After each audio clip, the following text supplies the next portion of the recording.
Even better. Good work, you know what? guys. We're gonna switch 10 it. out of 10. We're gonna put Twitch on this side, Very and professional, then we'll put guys. Discord on the other side. Oh my gosh, So you literally know that right at one. when the hand gets to 1, that's when we unmute things, right, DJ?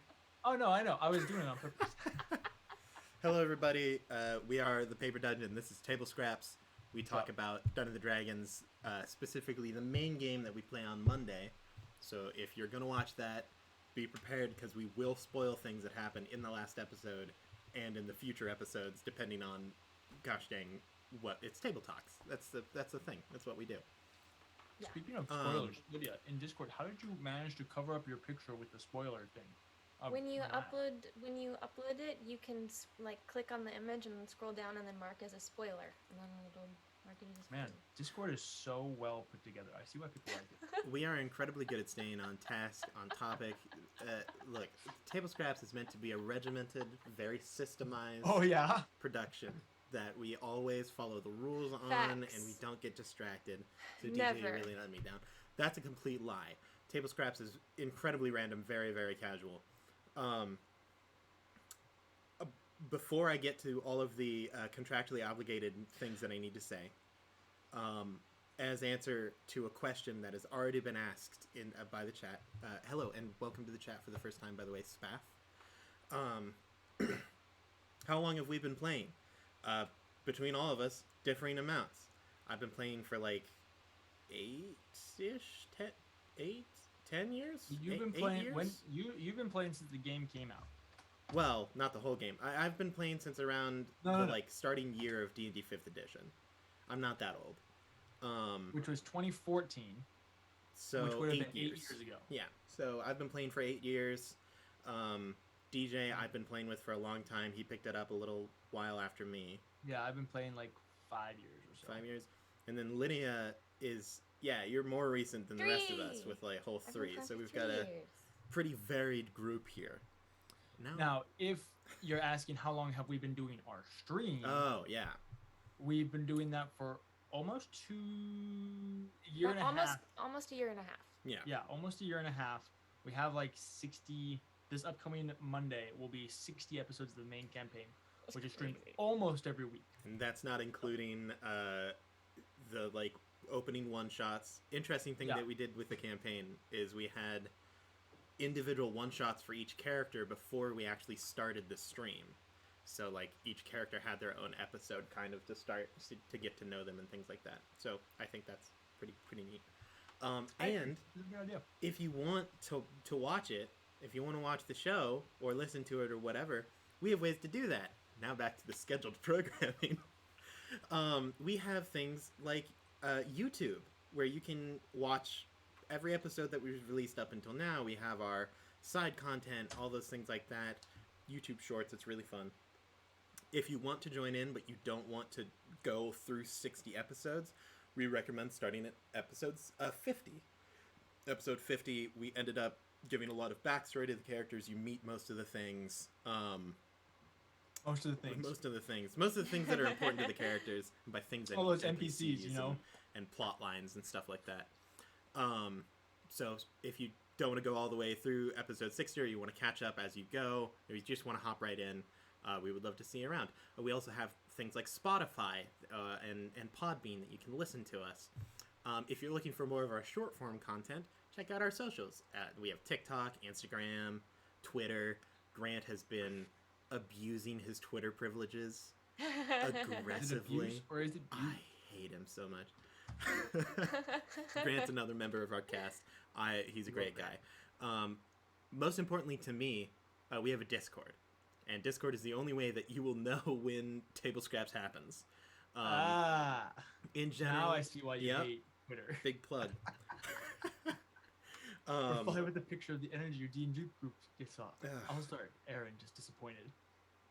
I don't like him. The Discord, we have a ton of fun things in there. We talk a lot. We will be notified of when we go live and when Table Scraps is going to happen, because we know that it'll happen in the afternoon on a Thursday. But when exactly on that afternoon, it's hard to know.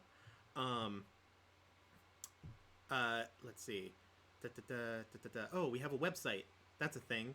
We have merchandise on that website. that you can buy, and we're planning to do more stuff with that website in the future and do a whole bunch of cool stuff. Speaking of merchandise, our wonderful Lydia Korn, not how you pronounce it, but good enough, has her own store, and you can buy really cool merch off that store, and it's awesome, and you can do that. I'm actually like going through the process of updating everything right now. So. Yeah, because unlike the rest of us, she maintains appearances.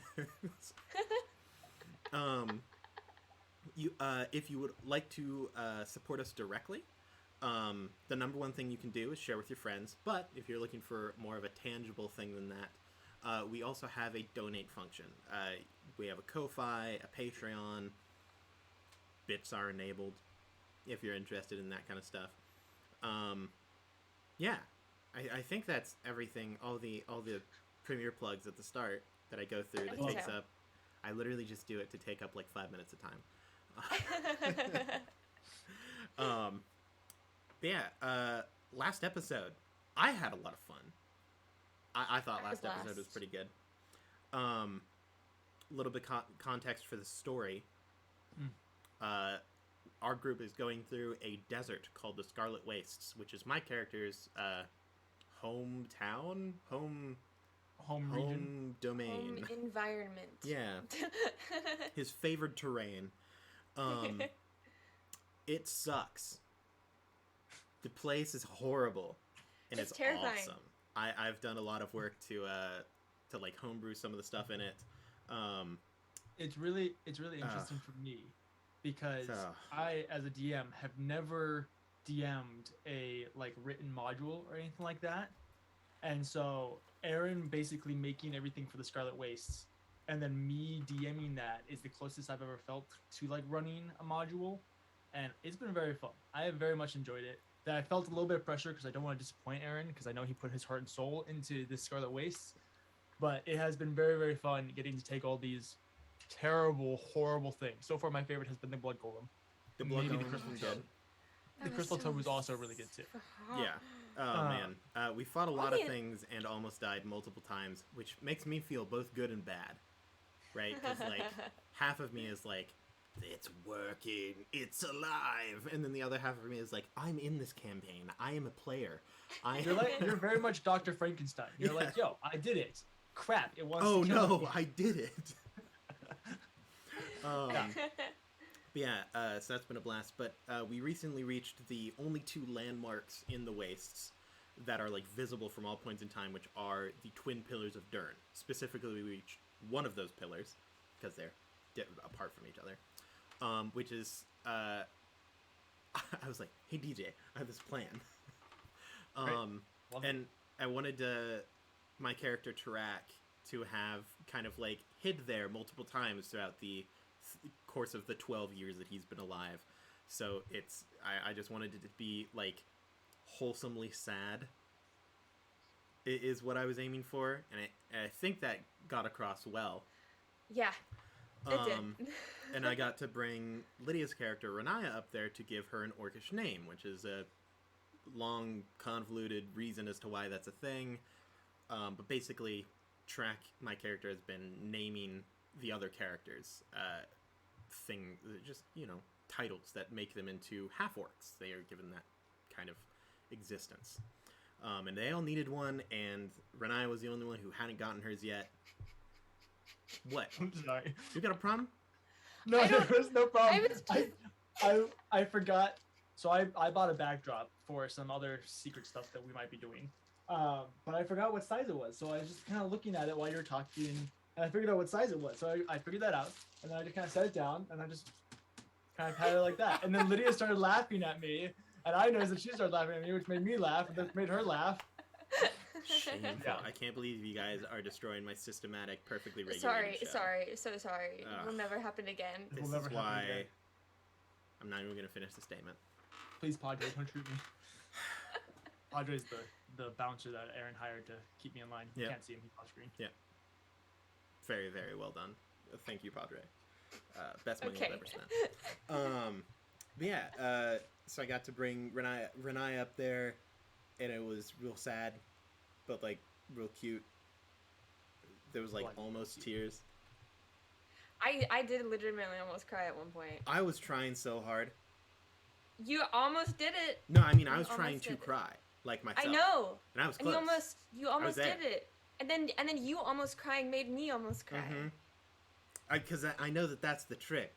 It is like, it's the same thing as like why people throw up when they see other people throw up. And they're just like, ah! So that's the thing. All emotions are transitive. Where you're just like, I'm angry. And then someone else is like, you know what? I am angry also. Oh my gosh. That's how it works. Last night, I went on the best rant about soft pretzels. It was amazing. Where did this come from? Where are you, DJ? We're talking about how you were getting angry and then other people get angry. And I was with Ryan, and I had this rant about soft pretzels, which got Ryan all uppity about soft pretzels, specifically Auntie Anne's. So I'm confused. You got a problem with soft pretzels? No. I love soft pretzels. Soft pretzels are one of my favorite foods of all time. My problem is with Auntie Anne's being terrible but making millions, because Auntie Anne's is horrible. It's terrible. Worst soft pretzels you're ever gonna get. You know, sorry, I have my opinion. You know, it's not the opinion of the paper dungeon. You say so aunt? Auntie Anne's, yes. What do you say? Aunt? Auntie Whatever. Anne's? It doesn't matter. Either way, it makes me upset. Because back in Norfolk, I can't remember what it's called. Aaron, what's the pretzel place in Norfolk? It's literally just called Pretzel Maker. Is it? Yeah, it's Pretzel Maker? Yeah. So there's a place in Norfolk. If you ever go to Norfolk, Nebraska, hit the mall. It's terrible, but there's one place in it that's good. It's Pretzel Maker. They make the best soft pretzels on the planet. Yeah, they use Pretzel Maker should be the ones making millions of dollars for selling soft pretzels by franchising because they're good, not Auntie Anne's. So my mom used to work in like the school cafeterias, and so in the elementary school during the summertime when school would finish, there'd always be a bunch of leftover food, and then since she worked in the cafeteria, she got to bring home like loads of it. And so there was this one summer that we had a fridge in our garage that was filled with stuffed crust pizza and soft pretzels. Great. See? Soft pretzels are such an underrated food that don't get enough credit.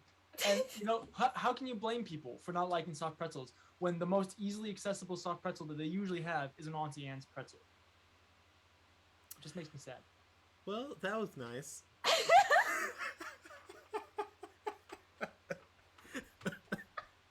So if this is Table Scraps, we talk about D&D sometimes. Oh my gosh, I'm gonna create a pretzel franchise inside of my world now. I mean, yeah. Hey, we already got nachos going. So. We got nachos, so yeah. DJ, leave it to me. I'll be there. I'm so excited. We need like a cheese fountain somewhere. Yeah. Did it? Oh yeah. So I got my name. Marshall. Yeah, you got your name, and then we climbed a mountain for no reason, which I loved. That was pretty great. I really enjoyed that. Where it was just like. So I think there was a miscommunication problem, because when I said like, hey, do the priests of Luthic have a way to fix Drew's whole situation, right? Yeah. I was meaning like the ones at the Temple of Luthic. Yeah, you know. And I didn't. So you were like, yeah. I was like, okay, well that's an easy fix. Let's go to the top. And then there was no one there. That was pretty great. I really did. I would agree. It came from a communication issue, but it was really funny. But it's also understandable, because it's like, Track had never been there. He doesn't know if there are people there. Yeah. He's like, might as well give it a shot. That's what's cracking me up while we've been in the Scarlet Wastes is you two talking to each other without trying to say anything. Yeah. So DJ, this there's thing, like several points. It's so hard. You know the thing. Is there this? You know the thing. Would I be worth a shot? Would Track know the thing? Yeah. And it's also so frustrating because I'll try and plan the session, and I'll need something from Aaron, and I don't want Aaron to know what's going to happen in that session because I still want him to enjoy the surprise and all of that type of stuff. But then I'm like, dang it. Okay, Aaron, like I need a stat block for this thing, or Aaron. Like, how does this thing work inside Orcish culture? See, DJ, this is what you have to do. You have to ask for 2 different things, and one of them is not going to be the thing you use. I mean, but then he's still not surprised. He's just disappointed. DJ, I'm never surprised. You have 2 things ready, and then later on you don't. Work that is? You want me to prep 2 things? little things. I don't think you're understanding what I'm saying, but okay. No, I understand. No, that is a good idea. From here on out, here's what I'll do. Hey, Aaron. Yeah. I need you to write every single thing down ever. I really need to. In all honesty, I need to just do the whole thing, and I just have not found the time or energy or ability to do so. Fair. I understand that completely. But I'm working on it. I need to just stream it. That would be a good way for me to force myself to do it and actually like there you go, progress. People. You heard it here first. Tomorrow afternoon, Aaron's streaming. See, that's the thing though. Like the day that fits the best is like Thursday, and I do this dumb show. This is a dumb show. It is. It's terrible. But I would like to stream like the Crimson Waste stuff and like the art and things. I posted an art thing that I'm working on Blender stuff. I don't know how to use Blender, so I think that would be a learning experience for everyone involved. To stream me attempting to animate in Blender. Oh god. Here's what we'll do, Aaron. Yeah. Here's what we'll do. We'll kick Lydia out. Okay. Then next Thursday, you just work on Scarlet Way stuff, and I'll just work on the session. We'll just sit here in silence. For like we'll just sit here hours. in silence while streaming as I'm writing things down and you're writing things down. And then every once in a while I'll be like, how's it going? And I'll be like, okay. Be like, cool. I don't think you've never been in a Zoom call with just me and Lydia. I'd be there. Because we already do that. No. I understand that. But Lydia can't be there because of spoilers. Oh, well. No, because I just won't say anything. Because the way that it's set up, I'll just screen capture mine. I actually just don't like Lydia, but okay. God, of course. I can't believe I didn't pick up on that hint. Do it, cry. Do it, cry. No, not unless you're crying. That's the only way. It's transitive, remember? I don't want to cry. I'm putting mascara on. Oh, that's a strong barrier. I can't be weak. I've already painted my face. I can't cry. My eyelashes must be a grown man cry. But not this grown man. Get back in there, cheer. Climbed a mountain for no reason. Went back down. I will hop right back into it. Sorry, I'm just realizing how much scuff I've caused. You have been the number one force of chaos so far. That's pretty impressive. Normally, it's normally not you. I don't know what's going on here. Climbed back down the mountain. Went into a small hole that we found. A little. What is your guys' problem? I'm trying not to cause any problems. I'm sorry. Do I need to boot you all from the Zoom calls so I can just do this well? Is that what DJ's needs to happen? funny today. I'm not even doing anything. I'm just trying to sit here and not do anything. You should have gone to work in the snow.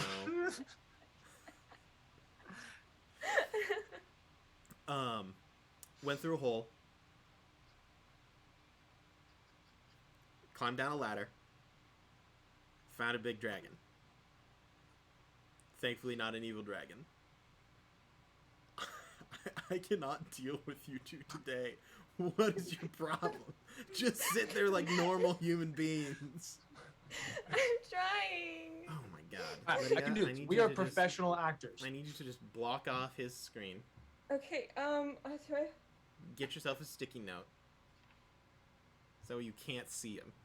I got it. Ready for this? Okay, covering up the camera on your end, I think makes it worse. Although that was surprisingly clean. You know, I did just tell you I'm a professional. Wow, that's a good transition movement, too. And yes, Spaff, this is our comedy stream. This is what we do. Wait, Spaff is new, right? You yeah. found this from TikTok? What's up, Spaff? They can't respond. Wait for it. They're getting there. Blue Jays. Boom. Spaff is cool. We already knew that. Anyway, we went down. We went down this tunnel, climbed down a ladder, track slid down a ladder, found a big dragon. This is yeah. Stop, DJ. And when I say big dragon, I mean like big dragon. Big dragon. This is the thing that I did not know about. This is a DJ did stuff, and the funniest thing was, beforehand I was like, I always like to come up with backup lore where that can still be used regardless. Where Track may know a story or something in case DJ doesn't have a story prepared. But if he does, then it's just something that Track heard and it's not true, which adds depth to the world and stuff like that. Because not all stories are true, but some of them are. And I find it funny how our stories were incredibly similar. Well, yeah, well, I just different. had to make one minor tweak, which is the dragon lived there, and you were like, it's there to pin down this twins. One massive beast, and I'm like, okay, we're just gonna add another one and make her evil. Great. Yep. Nice. It worked out pretty great. I liked it. And now you have a big evil dragon that you can do. Now there's a big evil dragon in the Scarlet Waste. You're welcome, everybody. There we go. Big bad evil guy for campaign 4. Hey. Callback. Yeah, and talked to that dragon. That was fun. Learned a lot of lore stuff. It was a big lore stream this past one. Got a lot of information.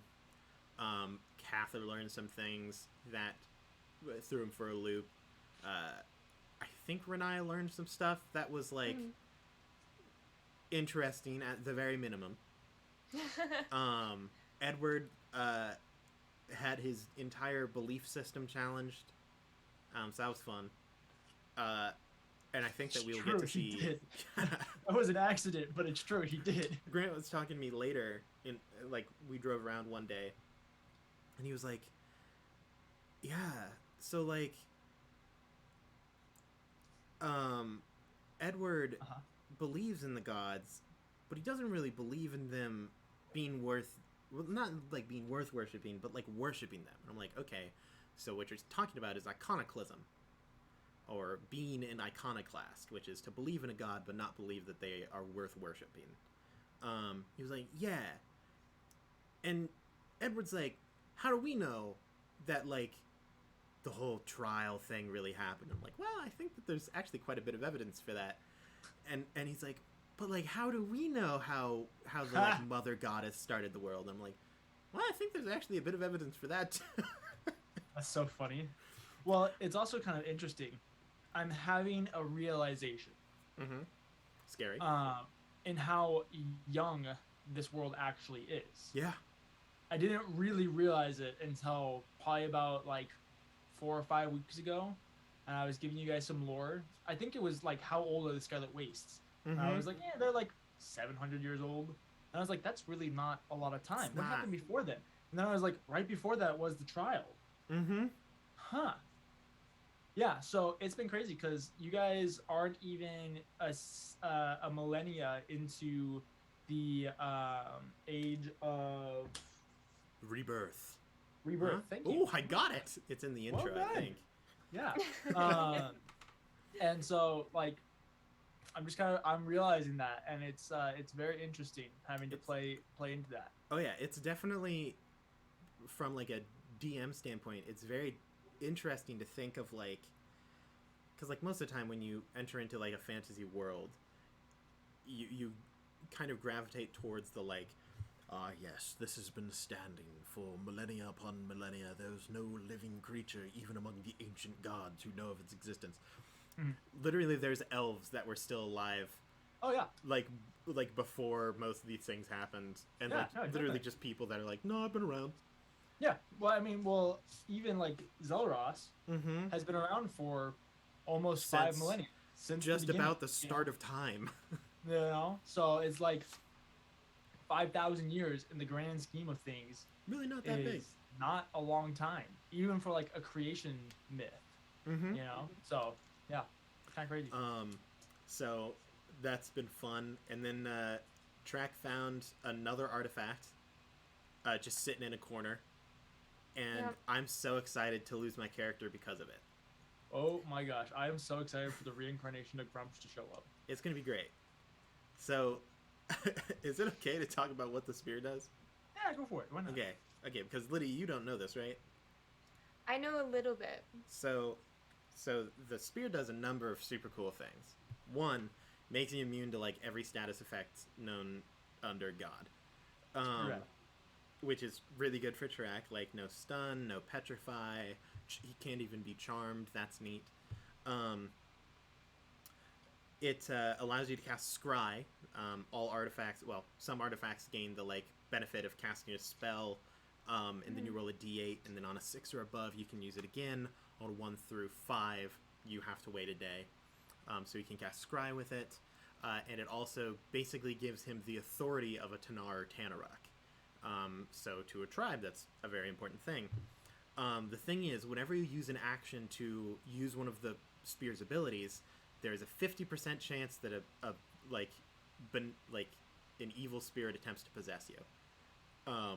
And then if that 50% chance goes through, I have to roll a charisma saving throw of DC 20, which is another 50-50 chance because I have plus 10 to charisma saves. So if I blow two 50% chances, you have to roll your infinitely good statistics of getting a two numbered roll on a d20. Yeah, which you would think like, oh, that shouldn't be that difficult. Nope. You would be right. It shouldn't be that difficult, and yet here we are. So that's a fun thing. I love cursed items. Cursed items are among my favorite thing in Dungeons & Dragons. I will sometimes specifically ask the DM to add a curse to an item if I think that it should be cursed. Which has happened at least 5 times in my Dungeons & Dragons career, where I'm like, I just found this mace in a tomb of dwarves, and its name is Rage Hammer. There's no way that this is not a cursed weapon. They're like, that's a fair point. Let me add a curse for you there. I just think it's cool. I just think it's neat. I appreciate it because I made the item, and you text me in the middle of stream, and you're like, hey, so I think this would be a cool feature to also add to this hammer. I'm like, you know what? That would be. It wasn't the curse. It was the scrying. Yeah, because the way that curse works is it says whenever you use an action to use an ability of the spear, that's when it tries to possess you. But none of the abilities it had actually required an action. So I was like, I don't know if this was a planned thing or if it triggers by something else. But if you are looking for an action thing, I think that the scry spell could be a cool addition because it has like Grumpsh's eye in it, and like that's scrying is seeing things, and aesthetics. And it's pretty niche. Like you can use scry in a lot of situations, but like it's not going to change the campaign in some unalterable way. It just gives you a little bit of information about a thing, which as a DM I would love to be able to give my players more information about stuff when they search into it. We are currently at level 9, but I have a feeling that within a couple episodes we might be at level 10. Might be. Are we gonna level up soon, DJ? Heck, both of you. No, I'm just saying. That's what I think. I think that like before we leave the wastes, we'll probably, or the moment we do leave the wastes, that's when we'll hit level 10. One of those two. Yeah, that's probably pretty accurate. That's what I would do it as. We'll see if you guys survive leaving the wastes. Yes, if we can make it that far. That's fair.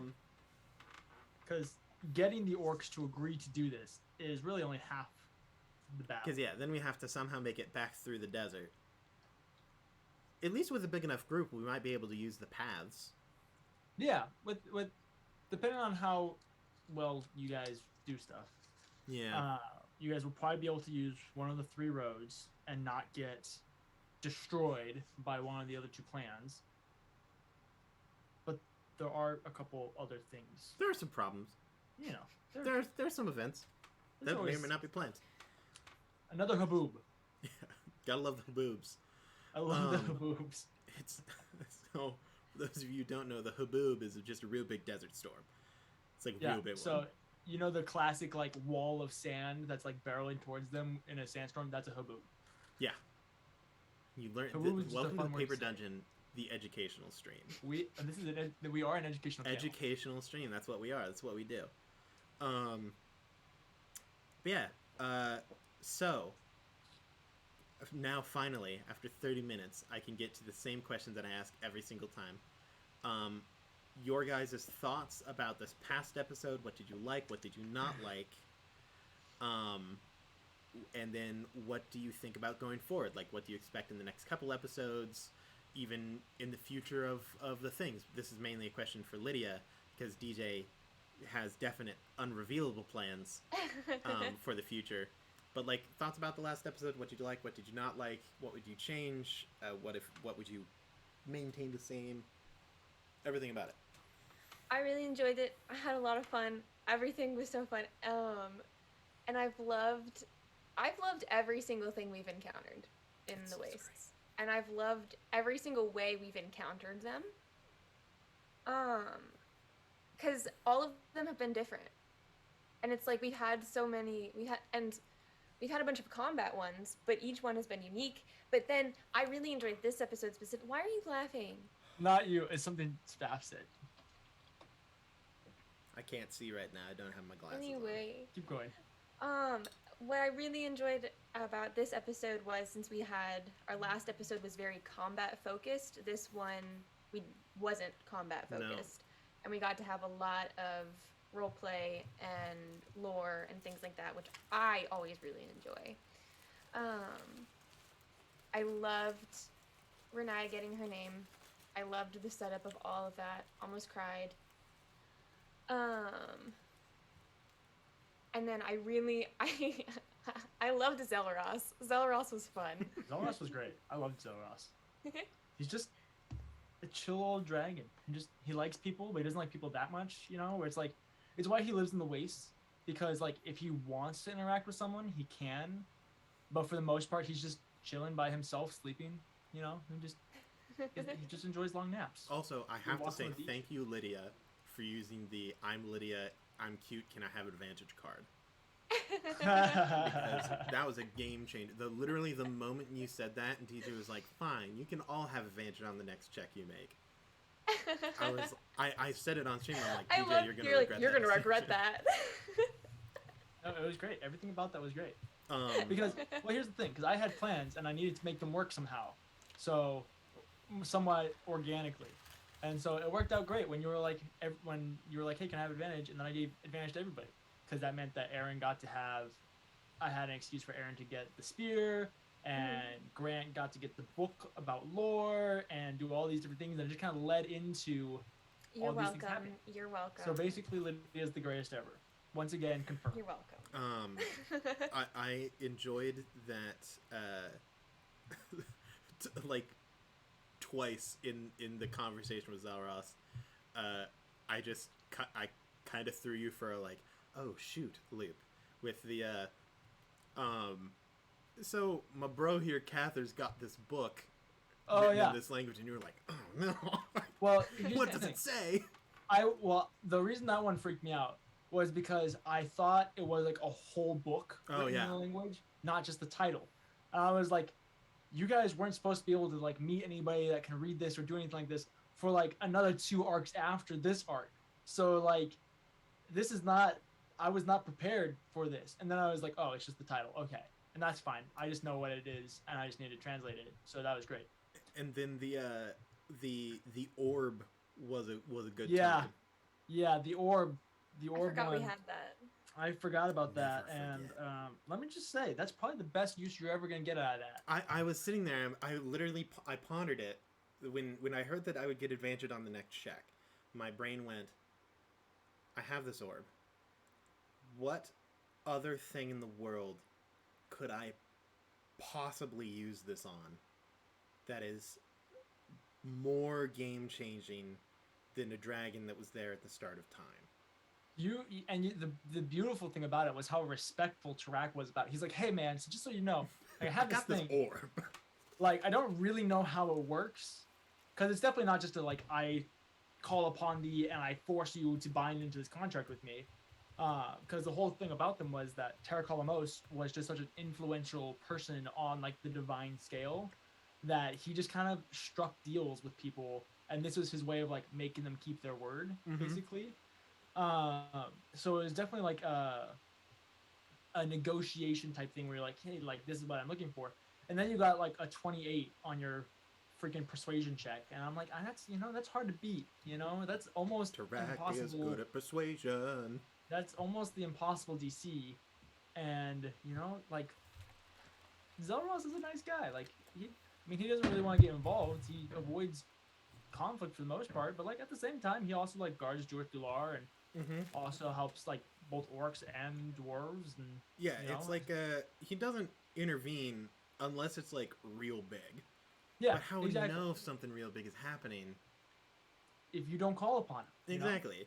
Yeah. It's like the person next door to you is like super super jacked and an incredible influence on the community, but they never leave their house and they only have a landline, and so you're like, tell you what, if something happens in the city that we need your help with, you never want to leave, I'll just call you on the phone, and then so that way you don't have to worry about knowing what's going on, I'll just tell you when it happens.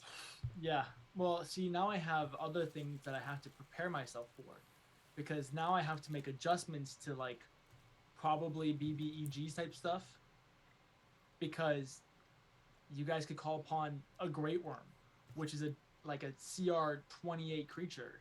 Let's be clear here. I doubt that I will even use it in this campaign.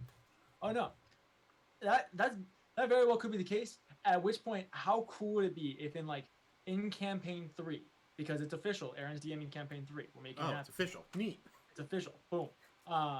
By the way, hey, Aaron, by the way, you're DMing campaign 3. Good to know. But how cool would it be if in campaign 3, like halfway through the campaign, Aaron's like, you just find this orb with this constellation of this long-necked dragon inside of it, and we're like, oh my gosh! That's so Ross. I've legitimately thought about this. Like, I am a big cameo guy when it comes to Dungeons and Dragons. I love throwing in things that like people are like, oh my god, it's that thing. I know about that thing. Like in the Shadows on the Mountain like mini stream that we did, I threw in a character that I knew that DJ would recognize from a completely different campaign, literally just so DJ would go. It's my favorite reaction he's ever had. Is that he's sitting there, he's like looking at his hand, and then he goes. He goes, what? Wait, remind me, was that Nicola? Yeah, he goes, did you say Nicola? And I went, yeah, anyways. And I just kept going about my business. I both love and hate the fact that you brought that character into this world. Oh, exactly. Just the fact that he exists in universe is what makes it beautiful. So sad. He never has to be seen or do anything. But the fact that he's there is great. Here's what's going to happen is, from every campaign that we have for the rest of all time, like levels 1 through 5, you're just going to hear, not even interact, you're just going to hear of this mass murderer on the run in some town like 6 towns over. You're never going to interact with him, but I'm always going to know. Yeah. I'm always going to know who it was. I know. Be like, dang it. He hasn't died yet. It's just great. So I've been thinking for like campaign 3, all of the characters in campaign 1 have excluding maybe Edward, have the possibility of living to like 600 years old.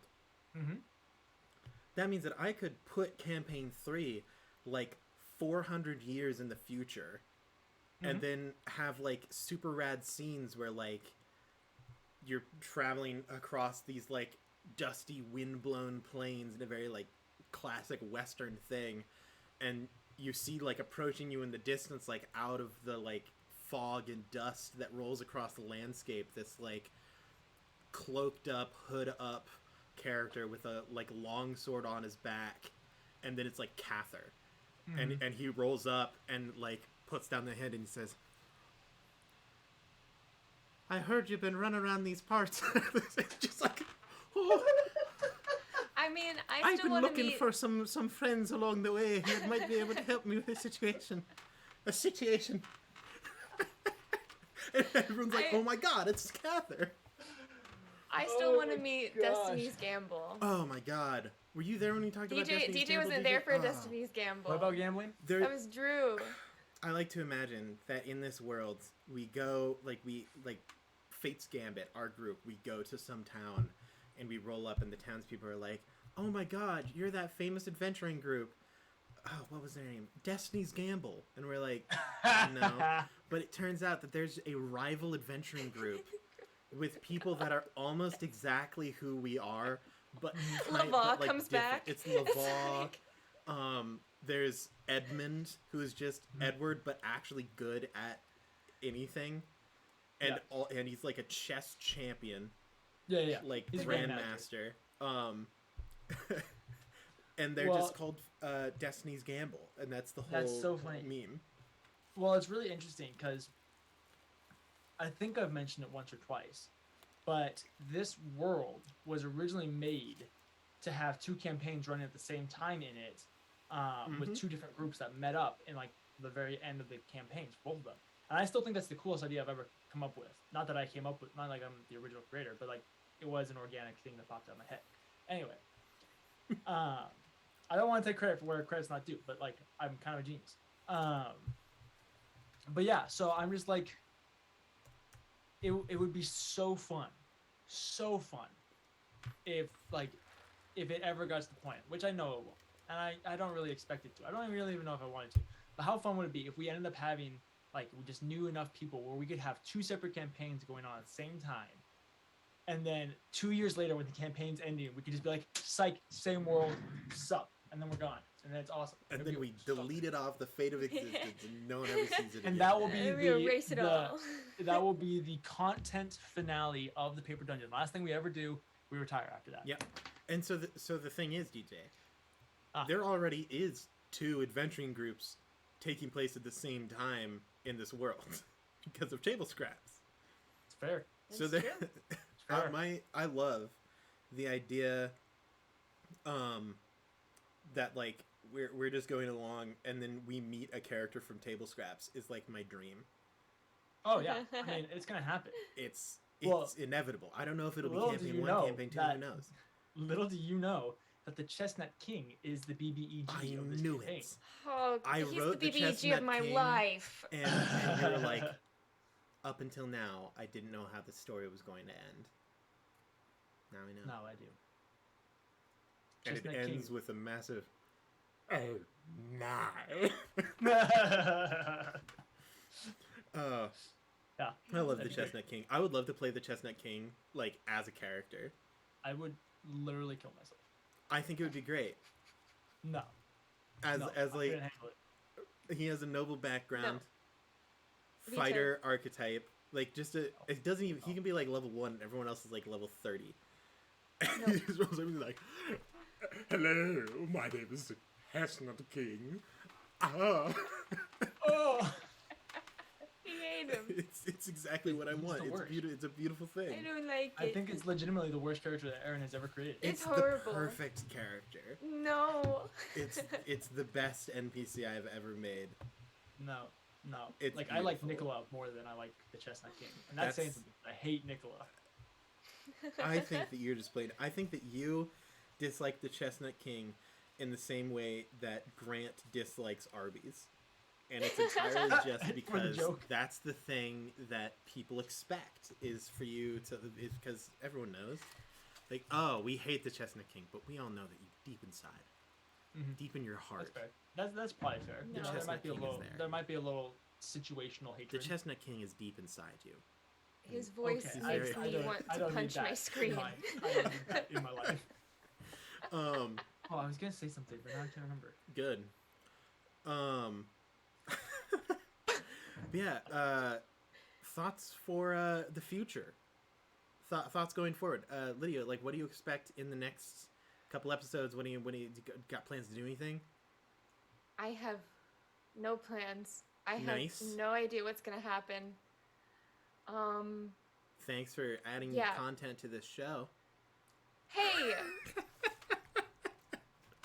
Yo, I would have been happy to talk about my orc name, but we never went back to that. I mean, you still can. No, well, we're not. Maybe we shouldn't get off topic so much, no, DJ. It's too freaking late. I would love to hear about the name that I made up for you. You know, I bet you would. Please and we'll talk about it in a second. But yeah, no, as far as future stuff, I don't know. And that's kind of the whole thing with Scarlet Waste, is I have no idea what's going on. I'm kind of there, and I'll do what Tarak tells me to do. To make 6 orc names. That's my future, and that's the only thing in my future, and I hate it. What? Orc names are the worst. Because really, what I have to do is I have to come up with 30 names. That's what I really have to do. Bro, I'll do it. No. Are you sure? Yeah, I got it. You got it? I can do this now, bare minimum. I'm going to ask you right now. Do you want me to still just make a backup just in case?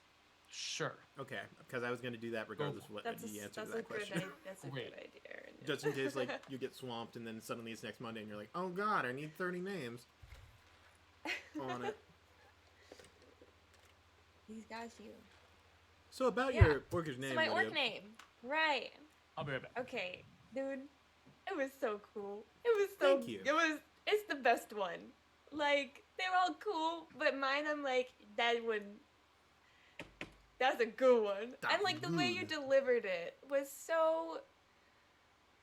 And I was thinking about it, how with each of the names, I loved the delivery for each of the names for each of the characters. Because it was so, like, customized to the character, too.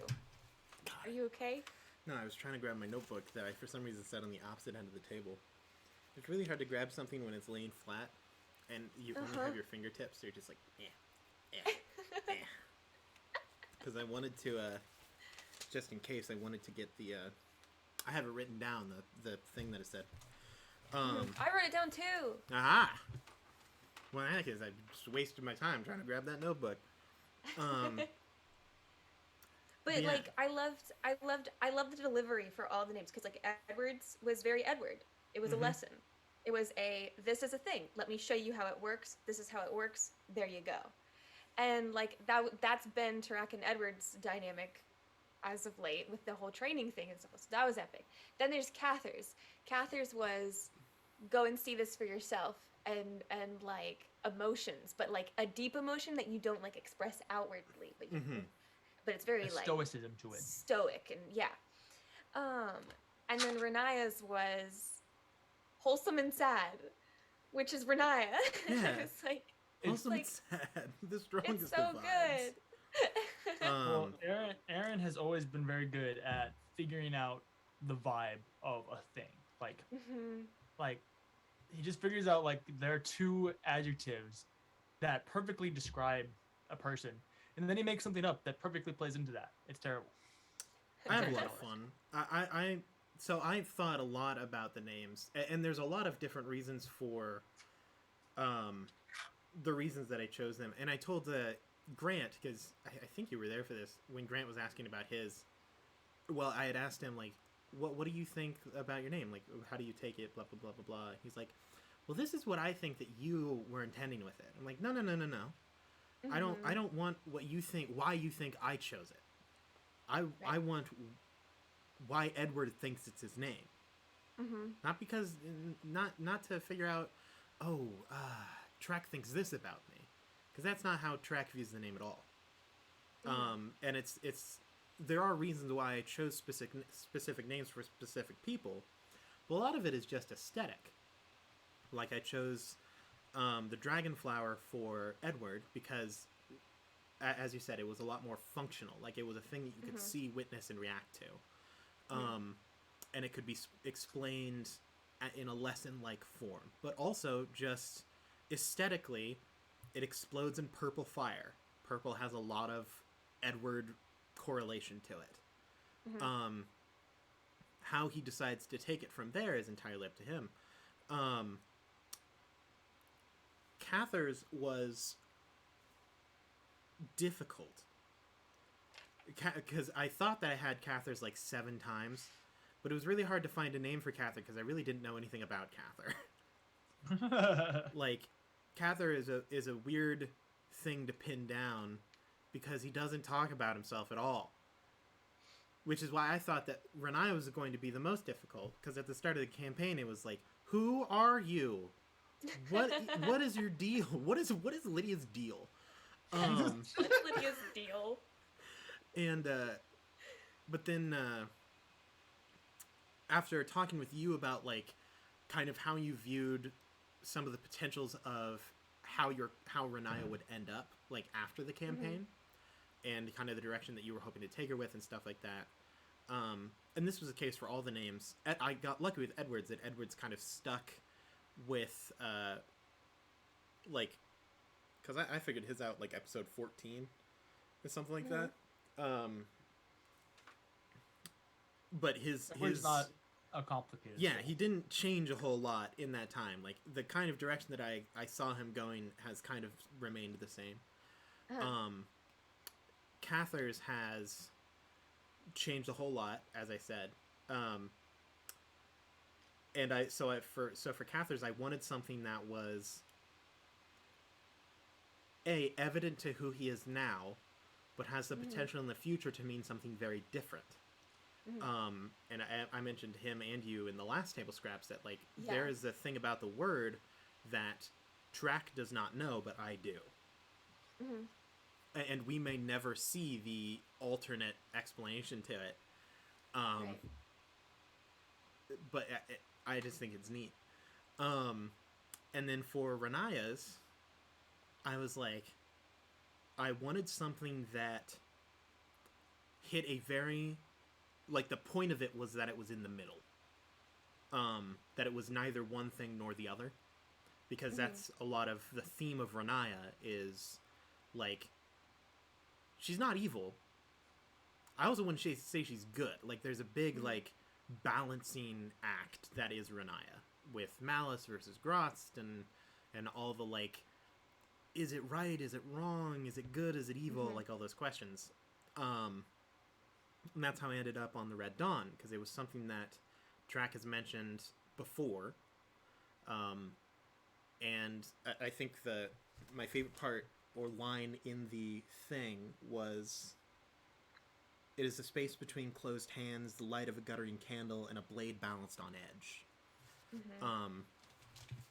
Which were three, like, in-between things that I thought fit pretty well. And that's the name that I ended up on. Plus, Red Dawn is a really good name. It's so cool. Like, ooh. Because it's, like, hopeful, but also kind of scary. Because, like, dawn is perceived as normally a good thing. Adding red to anything makes it maybe concerning. Well, so then I have a question.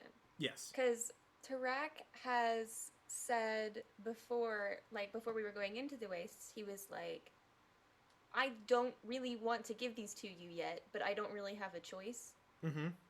So what were the things that Tarak was waiting on before telling the names? Well, he's still at that point. He is not sure whether or not you guys are ready for the names. And a lot of that is trepidation because of Havel.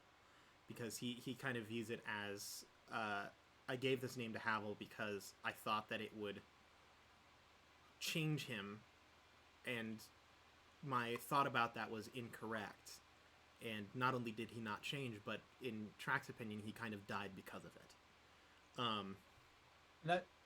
That's really interesting to me, because I think that can also show a little bit of Track's youth. Oh yeah, this type of stuff, because like an elder of an Orcish clan is never going to be like, this name changes you. It's, this is who you are. You've always been this way, and you're always going to be this way. You're just now putting a name to it. Absolutely. Which is kind of an interesting thought. And Track kind of viewed it as like, now that he knows who he is, he will move in some way. And then it didn't, and then Track's like, oh crap, he was not ready for this. And he still isn't sure if you guys are, but he also knows that he cannot bring you into an Orcish camp without those names. Like, we got lucky at the Temple of Bogtrue. In Track's mind, it's very much a, like, we're lucky that we got the dumb ones who, like, looked at you and were like, I mean, I don't know. Well, they could beat someone up, so I think it's fine. One of my favorite lines from that episode is you panicking and Edward wanting to pick up his bedroll, and he goes like, but I'll be okay because I'm a half-orc, right? And you're like, no! They'll kill you first. You've got the weakest bones. I love that one. That whole, like, you freaking out and everybody else freaking out because of it is the best thing. Such a good scene. Ever. Oh, man. It might rival my love for killing Leshka. Oh, That's a strong. I love that one because the sounds that came out of me were uncontrolled. I can't even do it, but it was like I've played a lot of D&D, and I have heard a lot of noises, seen a lot of faces, and something about the way that Drew said or asked his question, where it was like, how much damage was that? How did you say it was Lesh this much dead. damage? And I was sitting here and I was like, okay, there's a different way that he would have asked that question if he was fine. Where he probably would have said, I'm sorry, what did you say that damage was again? But the fact that he asked, like, did you say it was this much? Mm-hmm. I went through my brain and I'm like, he's like a wizard or a sorcerer. The stuff we're talking about are like clips that are now TikToks on our TikTok, which is why I plugged socials. So if you want to know what we're talking about, go follow us on TikTok and watch them because they're funny and I work hard on them. You could do that. All of it. I'm looking at you. You know who you are. See, it's really funny because I was looking you in the eyes on the screen, and then you looked in the camera in the eyes, and I thought you were looking directly at me, and I was freaking out for a second. I'm looking right at you. Uh-huh. Now, to be fair, honestly, in all honesty, nothing against table scraps, but if you have an hour of time to consume content, it would probably be more entertaining and educational to go watch our TikToks for an hour than it would be to watch the rest of this. Our TikToks are pretty lit. How dare you? They're pretty great. I love table scraps. But then they can't ask us in-person questions. Better yet, that's true. Watch the TikToks while streaming with us, so we still get the numbers. You know, both of you and the live people. And then you can still ask us questions about the TikToks. For that. Then you can still ask us questions leave it on in the background. Go watch TikToks. I'm in for that plan. But yeah, and so I mapped it out in my head, and I was like, "Is Leshka dead?" Because I'm like, we're like level like what 4 or 5 maybe. You're pretty low. Like pretty low, and that's like for D6 of HP, even at like +5 con, that's a lot of damage. So that was fun. I also still don't know what my deal is with it. What's Lydia's deal? What's Lydia's deal? That's 4 out of 10 DM. Pop up. 4 out of yeah. I'm the 4 out of 10 DM. We still don't know what Lydia's deal is. We don't know what Lydia's deal is. For this. Hey, that's me. Points of cold damage. Everyone else takes 38. Oh, 38. I need her to make a wisdom saving throw. DJ, just to be sure, you said 38, right? I am down as well. I mean, of course I am. You think I got that much? That's me. Leshka's dead. What? Wait. Are you serious? Wait, I'm sorry. Wait, what? I love that it's a screen within a screen within a screen on our stream right now. So many screens. Yeah, no, I just about died, like as a person. Like the sounds that I made. That's the hardest I've ever seen you laugh. It was because it was so good, and the fact that I knew that it was coming before everyone else brought me so much joy as well. Like I almost knew that Drew was dead before I knew he was dead. Aaron, one of the things that I don't know if you quite understand is how intimidating your knowledge of this game is. Like, it's terrifying. You know every aspect of this game. Like, it's not like the back of your hand. Like, it's almost like you have every aspect of the game tattooed all over your body, and you know exactly where to look to double check something. You're like, yep, that saving throws back of the knee. Cool. That was certainly an interesting angle. That was sorry. Clip that. But still. Beautiful way to put it, DJ. But it's true. It's like, it's not the back of the hand. Knowing something like the back of my hand is not a good enough analogy. I don't know it's like his entire body. He knows D&D better than he knows his physical self. That's actually not a bad explanation of it. It's weird though, because it isn't like I've put in like hours of time scouring the gosh dang PHB or anything. But you have. Over the course of 8 years, I guarantee you have touched every single page in the player's handbook like 7 times. Probably. The fact that you have 3 PHPs and one of them you use because the spine has broken on it so much that you take out pamphlets from the book to hand out to your players so that you don't have to split the book around. You literally just, so you don't have to like share the book by passing around. You just split the book up. The book he's asked, speaking of, this is my first edition PHB that when it was made, they had problems with the glue. They had problems with the binding. So like after like a month of use, the pages come out. Oh geez, oh Christ. The pages all come out of the book. And so when it's really useful because when I sit down with a group of like 6 people to like make characters, I can go to the individual class section of the book and pull out the class pages and hand them to the person who needs them. Really convenient. It is highly convenient, but it just proves my point that I guarantee you have touched, at least I'm gonna say with any of the core rule books, like Xanathar's, probably like Tasha, Xanathar's, obviously PHP, DM's Guide, anything like that. I'm gonna say extremely well. Some of the module stuff, like Witchlight or modules not as much, but like a lot of. But you still know the important things from them. Mm-hmm. It's crazy. And I don't think as much as like scouring as much as I've played too much, so I know the problems that people are going to have. Mm-hmm. Like it is rare to play a campaign that someone doesn't ask the same question as a previous campaign, because if it's a question that's going to be asked, it means that it's confusing, so people are still going to be confused. And so then I just already know the answer to it because I've dealt with it before. And there's a lot of small things that are like kind of rules mongery that I just enjoy. Like there's a lot of like when you're grappling or grappled by a creature, involuntary movement breaks the grapple, which I think is really interesting in some situations, because it depends on involuntary movement, where it's like, let's say you're grappled by a creature and someone casts what's Grant's spell, the one that pushes 10 Thunderwave. Yeah. Man, I'm so good. Yeah, my brain just went to shatter, and that's all I could think. Well, Lydia's not even paying attention. What? Come on, Lydia. I just Classic. took credit for what you said like 6 times before me. Yeah, that's right. But like if 2 people grappled, someone casts Thunderwave on both of them.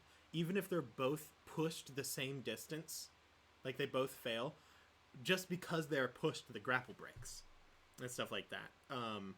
It's just little weird things like that, which can be used in strange ways, where it's like theoretically you could absolutely destroy whoever's getting grappled's life, but also save them at the same time by being like, so I know that you're in the way of this Thunderwave, but it'll break the grapple. And it'll break the grapple, so it's done. As long as one of them fails, you're good to go. So you have double the chance to break a grapple. Which has come up a surprising amount of times in this campaign with like creatures. I mean, it happened in the frog situation, which was great. There have been, mainly because Grant casts Thunderwave a lot. Yeah. But like anytime that a creature is grappled and Grant casts Thunderwave is when it pops up. It's just weird. So I have a question. My brain kind of. No, I've been waiting for someone to cut me off. So, I was talking with my mom about. Love you. Stop. Leave my mom alone. Tina's great.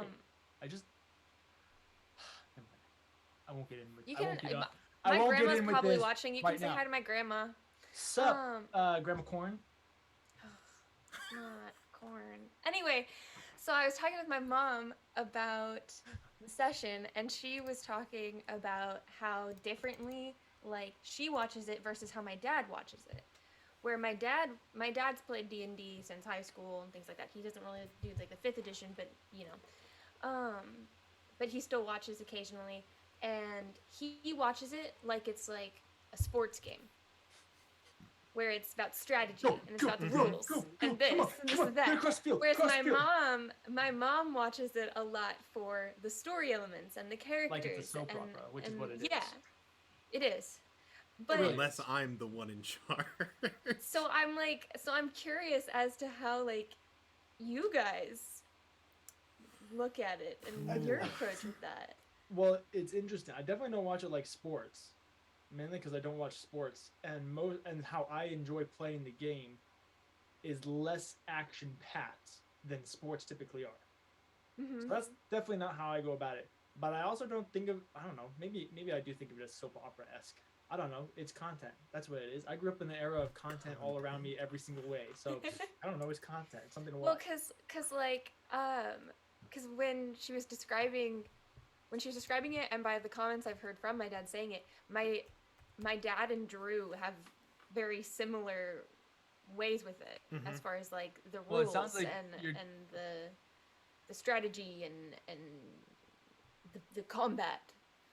Yeah, it sounds like, I mean, Drew prefers combat. Drew's his combat man. Drew's a combat type of guy. Like if we had combat like every session, he'd be happy. But not me. Oh, who is it? It's a bear level 46. My chat got turned off. I'm pretty sure it's a bear level. It's not my grandma. It's kind of awkward. If it isn't bear level 46, someone is going to be really sad. Bear level 46. I'm so excited. Hi, Grandma.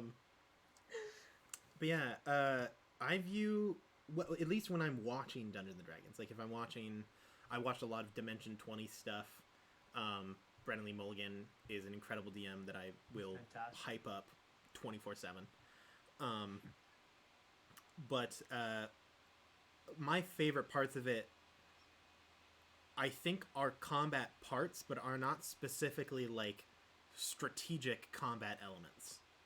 So like when some of my favorite moments, I think, from like Dimension 20 streams and things like that, are when the characters do something in combat that is stated as a question, where it's like, so I see that thing over there, am I able to do this? And Brennan is just like, okay. And it's something just completely wild and out there. Like, oh yeah, I'd like to teen wolf my motorcycle like through a balcony window as it explodes behind me, like, and then do a quintuple backflip and stab the guy through the throat. Where it's like, it's very much a like, oh yeah, that's super, that is not a thing that you normally could do or should even come to mind, right? But because the elements are there, you might as well ask if you can. He's very much a believer in the rule of rad. Oh yeah, and it's like, often they will have to make several checks to even make that a possibility of thing happening. Like it isn't just a like, oh yeah, you can do that, but it's like there's a potential for the possibility of it being possible. And so I guess I watched Dungeons & Dragons as kind of a mix between a sports game and like a sitcom. Aaron likes the strategy of roleplay. Yeah, that's what I love about. I've mentioned it before, where it's like there was a time where roleplay wasn't like the focus of the game, but it was a tool to be used in the game, where it would like the roleplay itself would influence the tactical movement of the game, and that's how I've always enjoyed it, and I love it when it happens in game or in other people's games, is when you can roleplay so hard that it has a visible effect. And will allow you to do things that you couldn't previously do before. But it isn't necessarily necessary if you don't super want to. So yeah, a little bit in between. That's my kind of answer for you. What about you, Lydia? Where do you see it as? Hardcore soap opera? No, I'm in it for the story. My favorite moments, though, as far as like our campaign, are the quick wit that you guys have. Like it blows my mind, especially Tarak and Edward. Tarak and Edward always crack me up. And then Grotz. Any Grotz interactions, I'm blown away. That's just because he's hot. DJ's. No, I'm by a DJ's like DJ's response time as Grotz to certain things is like I'm trying to think. I think I've talked to you about it before, but when we get Grotz to show up so that everybody could talk his own of truth kind of thing. First of all, when Tarak threatens him, and Grotz's response is like, "Cool, you're very creative," like not at all fazed by it, just like that. And then later on goes and like poofs behind Edward, and then Edward's like, "How long have you been back there?" And Grotz is like, "How long would make you most uncomfortable?" He goes, "Any amount of time." And then Grotz goes, like, what did he say? It was like excellent or something. No, fantastic. He goes, fantastic. And it was just like the timing. Your guys' timing with that stuff. Here's the beautiful part about it. I suck at it. I'm not actually good at it. You guys just talk so much that I have enough time to think through what I'm gonna say before I do it. Is what I'm gonna go with. Aaron's threat took like 4 minutes, so I just had to go like, okay, all right, he's gonna be on phase, and then he's gonna say something clever. Boom, there we go. See, it's really you guys. Once again, you guys are the ones that cause all the good stuff. We have had a question from a first-time chatter, Tadpool. What's up, Tad? Do any of you have any hidden talents like juggling, burping on command, etc.? Nope. Can't do it. I used to be able to hula hoop for a really long time. I don't know if I still can. I can infinitely pop my shoulder. I don't know. I don't think that's a talent. I think that's just a physical defect. A defect, yeah. Yeah, it's a severe medical issue.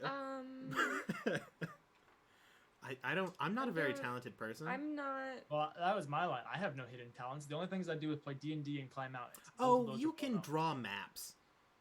You can draw maps. All right, extremely well. There you go. Hidden talent. I can draw maps when I sit down and put the 7 hours of work into it. That's a talent. Usually about an hour into it, I stop. They take a while. I don't know. Hidden talents.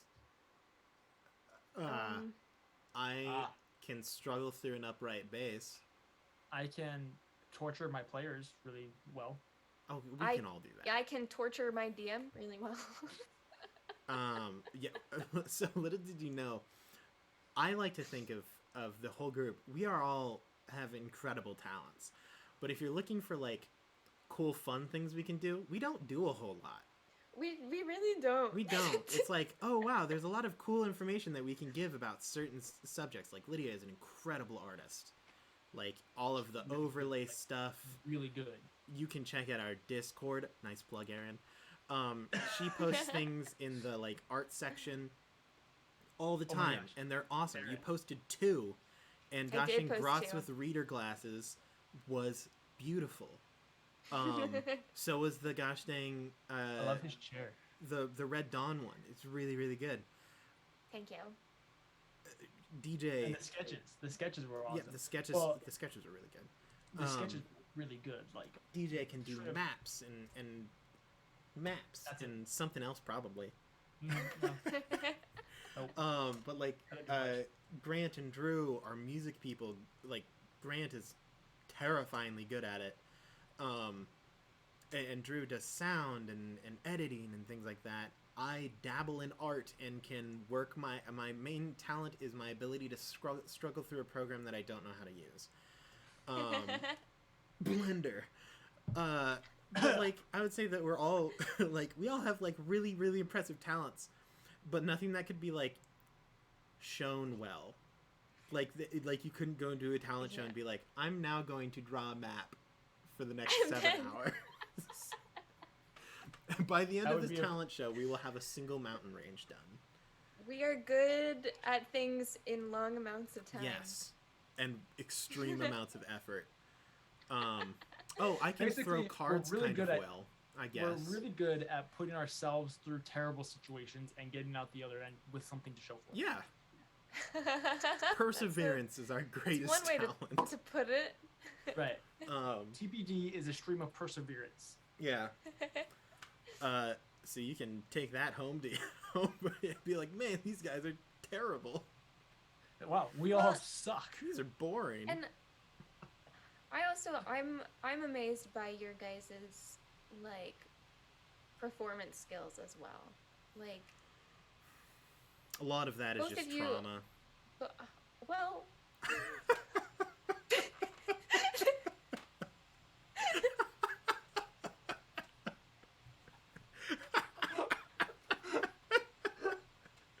So speaking of incredible comedic timing, I would like to bring this up to point evidence.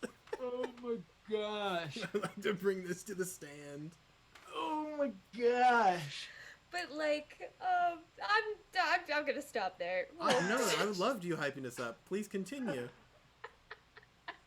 Well, I think you're great too. I do appreciate how Lydia is by far the most talented. Yeah, like what the crap? And she's trying to hype us up. Yeah, I think suck. It's sympathy hype.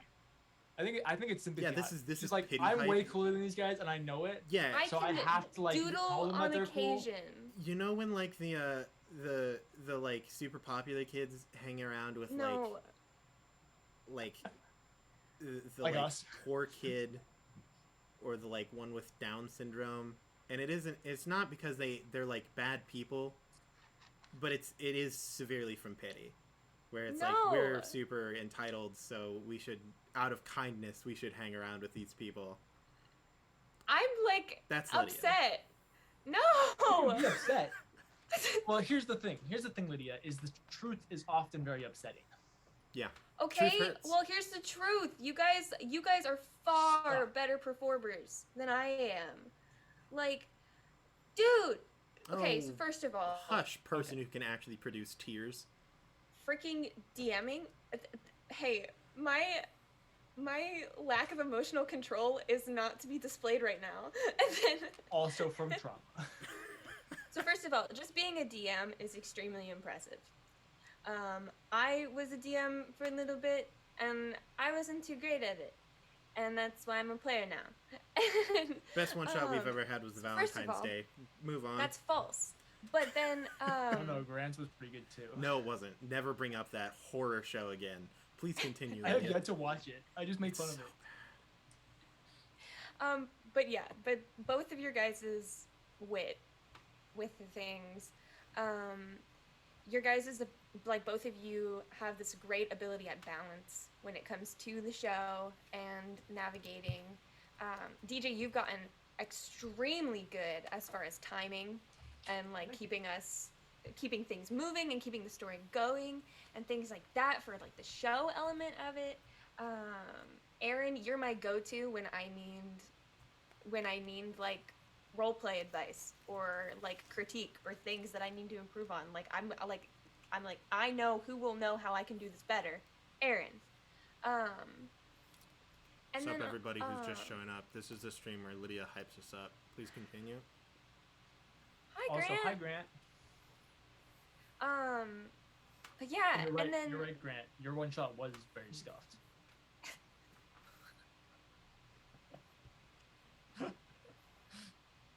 Have we cut off Lydia enough to get her to stop trying to hype us up and be kind to us? I'm done. Thanks. I'll stop. No, it's okay. Actually, that's very, very kind of you, Lydia. I'm very much appreciative. Thank you, because we aren't the type of people who don't accept compliments. But well, here's the thing: when you're as amazing as I am, you get so used to hearing compliments that it just gets old fast. You know? Exactly. So. But also, what the crap, Lydia? You upset me.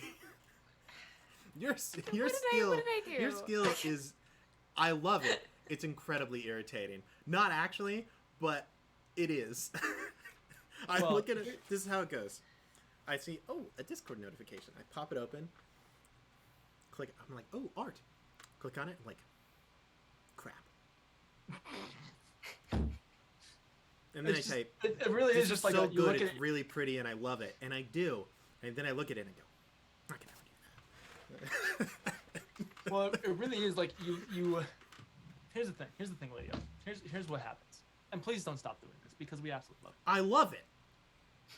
But here's what happens: is we see something pop up in the fan art, and we're like, "Oh, cool, some fan art," and then the Mona Lisa shows up, Exactly, and we're like, I wasn't emotionally prepared to cry today because my the soul is weeping. Exactly. Like, I wasn't emotionally prepared to cry because of a colorless sketch of Renaya hugging Tarak. God, it's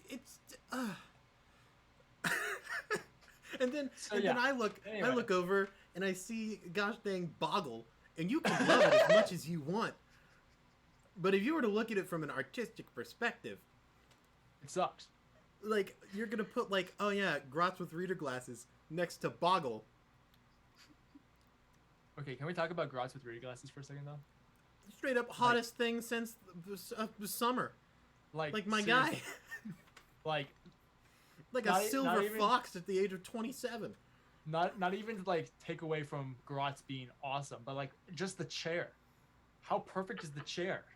It's really good. It has like that dark like velvet with like the buttons and everything, and then it has like the intricate scroll work of the fine woodcraft. Like, so, and he's reading a book of torture that he probably wrote, as we decided. My favorite way to compliment someone is just by yelling at them angrily. Yes. So just say, oh, this is actually a cool little lore thing. All of the gods in this campaign are homebrew. Mm-hmm. But that is not the case for, like, the demons. Nope. Demons and devils. I got lazy. Mm-hmm. Same thing with the Orcish Pantheon. Yep. Those are all things from, like, traditional Dungeons & Dragons lore stuff. Well, and the cool thing about it is there's actually a very legitimate reason for all of it. There's, like, the funny thing is, like, yeah, I got lazy, but Tasha's confirmed what we were going off of when we created this world, which is that the material plane is like space, is like everything. So like you can go to Faerun, you can go to Eberron, you can go to all these different places because they're like different planets on the material plane, technically. And then you have all the other planes around it, which are all the same. So that's why, like, you know, I had the thought process of the gods for each world are going to be from that world and created by that world, blah, blah, blah. And that also leads into like a whole other thing of like gods in like the fifth dimension that are like overrulers of all the planes and like outside of the planes, which is a whole other thing that you could just blow your mind with. But the planes in them themselves, like the Nine Hells, the Abyss, all that type of stuff is totally fair game to all be the same. So that was my thought process. It does provide some interesting copyright things for the Guide to the Wastes. Because depending on where I release them, I'll have to change some stuff. So instead of being like a child of Urtris, well, going to have to be like a child of the Plague and stuff like that. And it's also like, it is the D&D character, but it's like our world's version of the character. Yeah, they're very different in a lot of ways. Grotz is normally a lot worse. Oh my gosh. Now, let me tell you, he normally has green eyes, but in ours he has red. Yes. Because I asked DJ what he wanted, and he said red. Yep. Oh no, like Grotz has by far been the most chill, mostly because when he first was introduced, I didn't want to get kicked off this platform for sexual harassment charges. Yes. Yeah. Grotz is a terrible, terrible person. Horrible. Bad person. Horrible thing. We do not endorse Grotz. Like traditional Grotz, we do not endorse. Our Grotz, he's okay. Our Grotz is. Yeah. Yeah, Grotz is like a Dionysus that. Depending on the story. Why? Oh, that's a good question. Why did you choose Grotz over another demon? I think I know the answer, but I would like to hear you say. So, let me think. Why did I choose Grotz? Because he's the only humanoid hot one. I think it honestly had something to do with him being humanoid versus everything else. Yeah, could you imagine if like the demon that was like, oh, I have a crush on you was like freaking Demogorgon? Yeah, or like the Demogorgon. It's like one of my heads is in love with you, but the other one is a raving baboon. Well, it's true. I think that's what really had to do with it. I think when I was originally creating it, because the reason why you guys ever got to meet Gratz was because of another one of those orbs that had to deal with it. And giving that to you guys, I wasn't nervous about it because I was giving you what I originally thought to be one of the weaker of the demon lords. So I was like, okay, like this, like it's not freaking Demogorgon where he'll go like rampage the plains. Yeah, like Lord of Chaos. You know, but like he's still powerful. They still gonna do something. It's still gonna be great, but he's not freaking the worst ever. So I'm not busting my campaign through it. I think was most of the thought process. And then Gratz being horny all the time. And then you forgot that he was hot. Yeah, and then Lydia likes hot demons. Actually, demons in general, but the hot part is certainly a benefit. Lydia likes demons in general, but yeah, hot is a bonus. And then, you actually showed her what he looks like. Yeah, that was like your mistake. No, it was not a mistake. Literally, one of the best intentional things I've done in this campaign. Lydia was like, "I want to draw Gratz. Like, what does he look like in like your world?" DJ sends her like 2 pictures for reference, and literally she drops out of frame. Like she collapses below the camera. And then all you can see is an occasional like arm that like pops up as she like flops over. Literally, the pictures that he sent her gave her like a hotness seizure. I was floored by his hotness. Literally. So like, that's on you. Literally. No, I take full responsibility for that. I will make the claim that that's one of the best things I've ever done intentionally in this campaign. There's been a lot of things that are pretty great that weren't intentional, but how hot Gratz was 100% intentional. All right, I'm going to ask the question before someone else does. Favorite thing that happened that was unintentional but turned out to be really good? Unintentional. Killing Leshko was pretty great. I'm meaning like long-lasting story decision that was unintentional. Unintentionally, the one that immediately comes to mind is nearly killing Renaya in her one-shot. Because that changed the entire start of my campaign. That really did. I'm sorry about that. No, it was great. It was awesome. I was not expecting. See, here's the thing. Here, I learned a valuable lesson in that, which is you haven't been playing, especially at that point, for as long as the rest of us. So if I had gone up to Aaron and I was like, "Hey, you're a level 1 character. Here's a hag," he's not going to interact with it at all. I might try to steal He might from talk her. to her, but he's never going to engage her in combat because he's going to get floored. And you just didn't know that. I didn't know. Which is the beauty of like newer players. I love playing with people who haven't really played before, or if they have, it's only been for like a year or 2. Yeah. So no, that's one that immediately comes to my mind. That was pretty great. Another unintentional thing that was pretty great. You guys killing Thor Dune. that was pretty great. Here's a black dragon. Guess we'll turn around and just beat the crap out of it. Yeah. The worst thing I ever did, which I guess was more intentional, but the worst thing I ever did was giving Melora that oath bow. That sucked. Yeah. Damage hurts. Well, it wasn't even just yes, but here's the thing. The thing about the oath bow is it doesn't go out and say specifically, it's like, hey, I'm going to do a lot of damage. It's like, hey, I do an extra like 3d6, which overall isn't a lot. But when it does every single attack and she gets advantages on those attacks, it's what really crushes it. Mm-hmm. Like now it'd be fine. It'd be totally fine probably now. Or I don't know, dude. So how I read that isn't it does an extra 3d6 damage. I read it as it does regular damage if you strapped a greatsword and a half onto it. Every single attack. You're firing literal greatswords with an extra d6 of damage. Yeah, it's pretty good. Which is an incredible magic weapon idea. I would just like to state. Just a huge bow used by giants to fire greatswords at people. Honestly, pretty great. It's pretty rad. Oh my gosh, I just had a campaign 2 idea. We're not going to ask the logistics of how that works, because swords are not aerodynamic like arrows are, but still rad. Ooh, I just had another cool idea as well. but I'm not going to mention it because it might come into play eventually. Oh man, You both are horrible.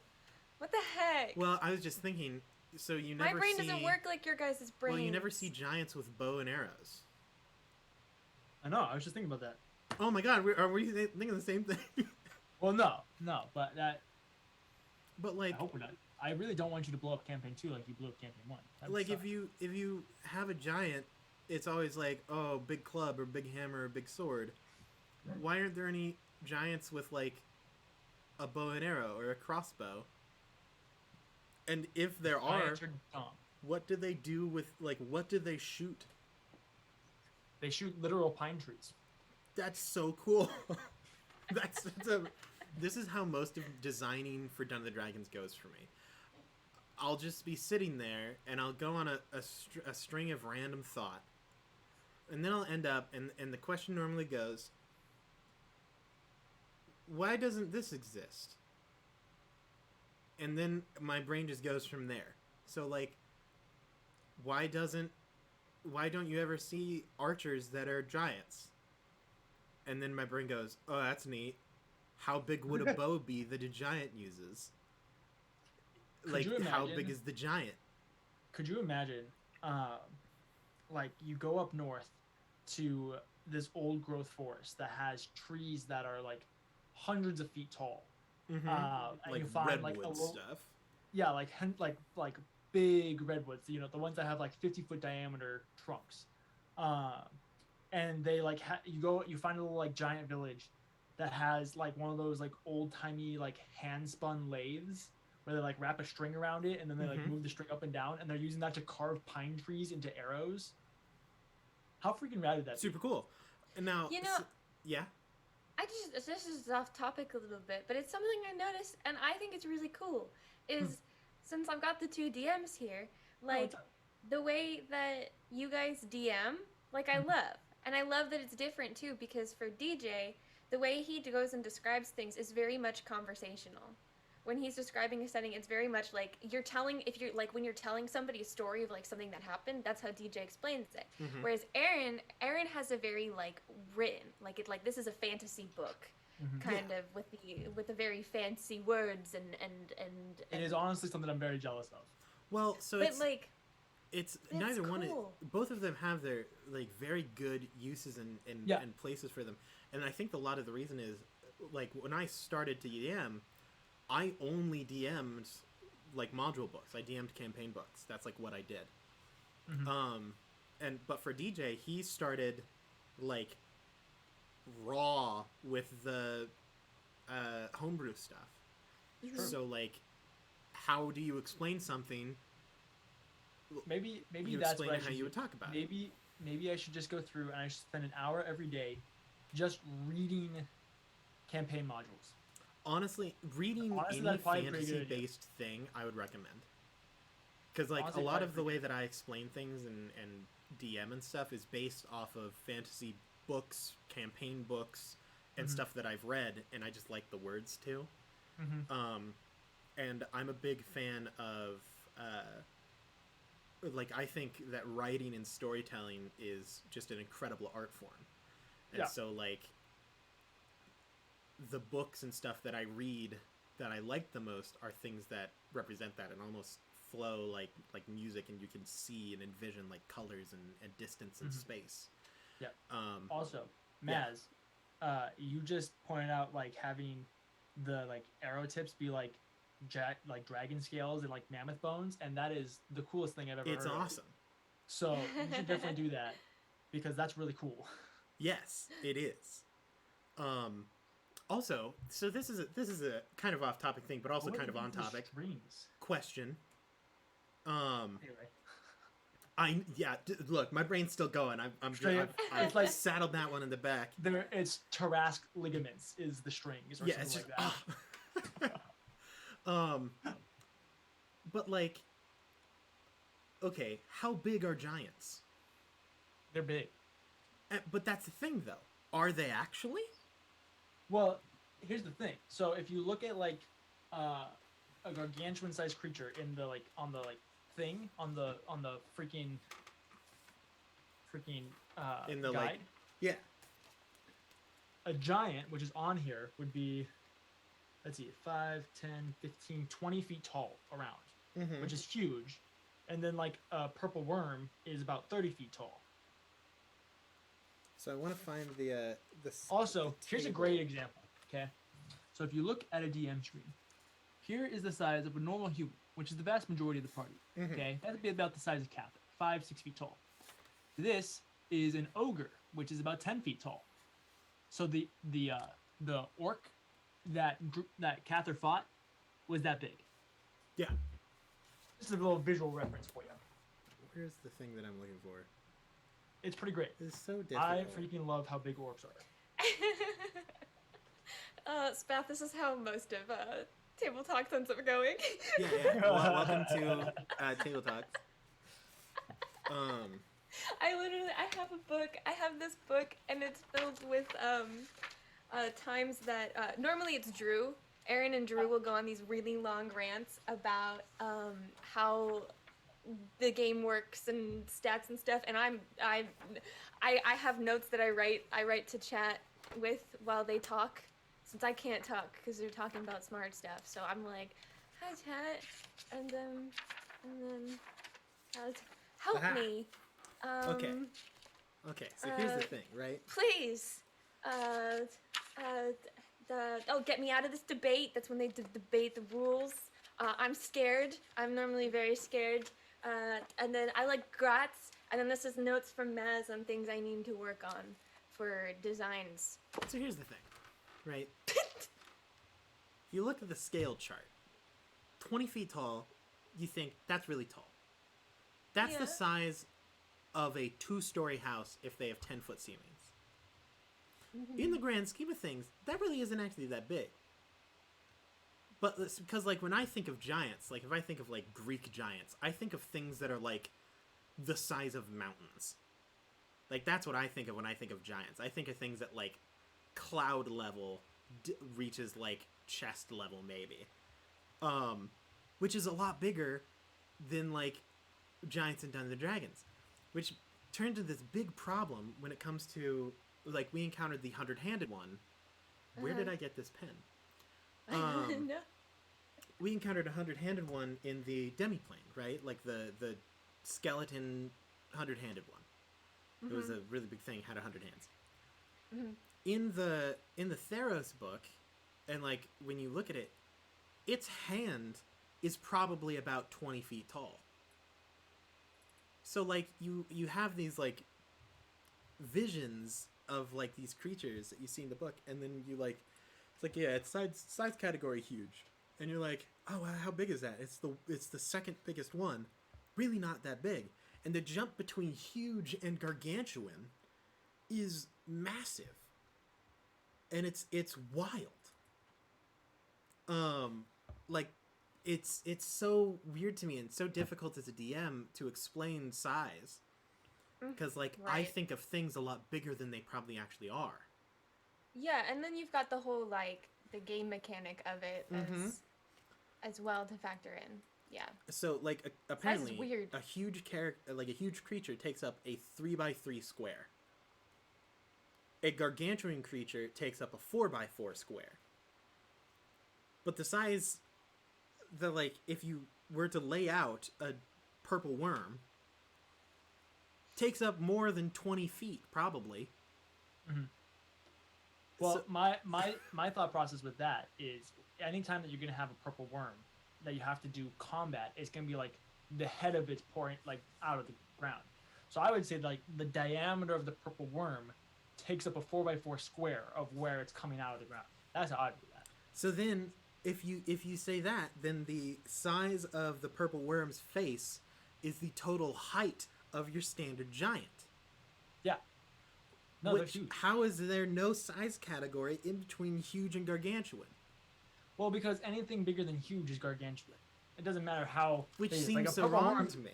And the giants I would have as bigger anyways. Like when I think of a giant, I'm thinking like huge. I'm thinking like big. Thinking like mountains. Huge plus. Exactly. Like you expressed this about the Doomwake giant. right? Yeah. Like when you look at the Doomwake Giant in the books and the images of it, it looks like it's freaking 100 feet you're tall. like you are the size of like its pinky toe. Uh-huh. But in reality, it's only 20 feet tall, which is like big. Makes me sad. But that's 4 of me. Yeah. Actually, 4 of me is taller than 20 feet. And here's my thought process on it is like, I also have the beauty of not having to play with minis at the moment. And so I'm just like, whatever I want it to be is however big it is. And it makes sense, because like, how do you describe hitting something that is that big? I walk up to its ankle bone and like how are you going to kill it? I poke it with a toothpick and deal 100 damage. Exactly. You know? It's so difficult to really describe like killing something so big that I totally understand why they're that size, but it also kind of makes me sad. This is why 5th edition sucks. Gotta go back to like 3rd edition. Reject humanity, embrace monkey. But that is our rules talk of the Paper Dungeon. Thanks everyone for being there. Let's try to get back to actually talking about Dungeons and Dragons, like what we play. Maz was asking about my tarot. If I could please go on. Okay, Lydia so has a the thing. tarot. So that there's a box back there. It's right there, and that is my Adventurer's Tarot deck, which is a thing that you can go out and you can buy. I'm not sponsored by them. They didn't give it to me. I found it. And I was like, it's cool. I'm gonna buy it. I bought it and I use it. I think you sent the link in the Discord, right? Yeah, it's in the Discord. And the class that comes with it comes with a class that you can play. It's a homebrew class, and it is called the Wild Oracle. And basically what you do with it is you get to build your own like tarot deck, and it's almost like your like wizard spellbook, but it's not like that. All I can think of is Yu-Gi-Oh. Kind of. I don't know Oh, Yu-Gi-Oh, you're not a Yu-Gi-Oh so. person. We're gonna have to change that later. Wait, But you're yeah. not a Yu-Gi-Oh person? No. So, the deck is really cool because then you get to build, you get to choose your cards, and you get to build it as you level up. And the thing with it is it's like a combination of like wizard with your spell book where you get to decide that kind of stuff, but it's also a combination of like wild magic sorcerer where you have these like random bursts where you don't really know what's going to happen, but it's cool. And so with Wild Oracle, you know your cards. There's different abilities where you can actually get glimpses of your cards before you draw them, so then you can kind of be strategic with it. It's really cool. I just really want it to be a Yu-Gi-Oh thing now. Bro, Exodia though. That's where my brain goes, where you're just sitting there. Your character is like walking along a path, and some bandits like jump out of the woods, and they're like, give us all your money, and you just pull out a deck of cards, and you're like, before that happens, you'll have to beat me in this children's card game. And you like pull out your like 7 cards, just like throw them on the ground, like monsters pop out, and they're like, okay, what is happening? Like, please explain. Exactly. Your future set is just Heart of the Cards. This is my grandfather's deck. It doesn't have bad cards. To answer your question, Maz, it's its own class. So good. I want to play this now. You want to play a Yu-Gi-Oh TP? I do. I really do. That's honestly, we got gypped on our Candyland by still possible by Brandon Lee Mulligan. So yeah, exactly. We gotta make a Yu-Gi-Oh one. So I just want everyone to know this is the thing. So Dimension 20, they had a campaign that they played called like Crown of Candy or something like that. I had been writing and still am writing a Candyland based campaign, and I had started it like 2 years before they did it. And I just want everyone to know, if you ever see us playing a Candyland based game, it's not us stealing an idea. I thought of it first. And that's not to say that, you know, what's the whole channel called? Dimension 20. Yeah. Well, that's not to say it's that college 20. humor with Dimension 20, but it's not to say that they stole the idea. It's just that both had great ideas. no, I just want to know. I'm not copying it. I already had the idea. It was original. I'm just slow. Now the question is there a way that we can use actual Yu-Gi-Oh cards for the thing? Like you have to show up with an actual Yu-Gi-Oh deck. Absolutely you not. took something that I really loved and thought was really and now cool. It's Yu-Gi-Oh. And Welcome to the Yu-Gi-Oh fandom. You made it you, and I'm sad. Don't be sad. It's Yu-Gi-Oh. Well, it's also completely different. Because I mean, I'm assuming that it doesn't actually summon pocket monsters when you lay your tarot cards out. It's like, I summon the 4 of chalice, and then like some person shows up with 4 chalices. The cards are like, they're basically like feats and spells that you just draw. Your talent coming out. You just draw it. That would also be a fun thing to do. We do a table scraps where we get everybody on, and there's something like that, the tarot card, where it's just like a random thing that you get, and you build a whole character off of this random generation, and then we go play a one-shot with them. Interesting. Well, the thing is they have class cards, like of the different classes that you can draw because they have abilities and things. But you can also use it to do. You can also use the cards for like initiative order.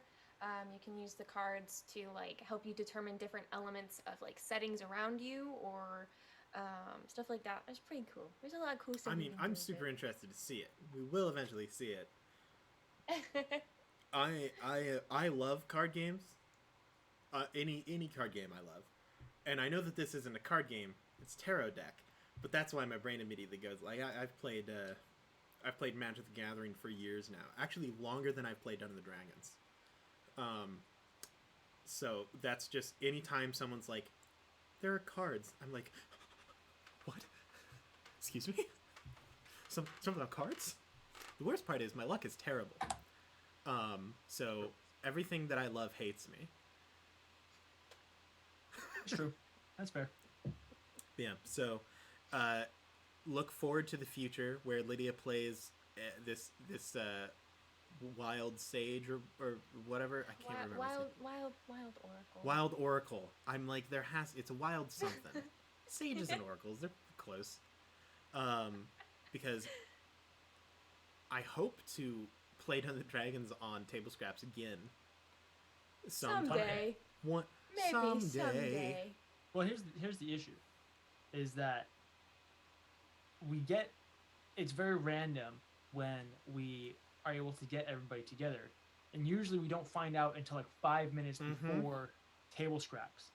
And so even if you have a session prepared, if it's 5 minutes before table scraps, that's really hard to like announce and make sure it happens appropriately and all that type of stuff. So basically the rest of us just suck and need to get our lives together. Yeah. God, you guys, me and Lydia have it down. Yeah, We're we do. here. We are ready. Yeah, we do. But thank you still, TJ, for showing up as much as you have recently, for sure. Love having your input and everything. Yeah. Well, it's really great for me because you guys get to tell me your theories, and then I just pick the best of everything. And then you're like, oh man, it's crazy how you predicted this. Wow, that's wild. Exactly. It's pretty great. I'm real excited for the next couple episodes for, like, I mean, this is like Track's arc, so there's a lot of things that Track has to do. I'm really glad that I got to show in this past episode that Track, I mean, so like Track is a full-grown adult orc, but Track is also still 13. Right. Like, as much maturing as you can possibly get in that 13 years, Track's had it, but 13-year-old is still a 13-year-old. They're still a kid in a lot of ways. Dude, what was her name? Miss Miss Margaret? Margaret. Oh my god. God, that was a hard Best thing ever. And so the best part is I like to set up things that are specifically usable if Track dies. That's fair. I've put in so many possibilities of like, oh, if Track dies, this is a super sad thing that they can do and interact with just in case. And and so yeah, so that's the purpose. You never answered my question. Oh, what was the question? What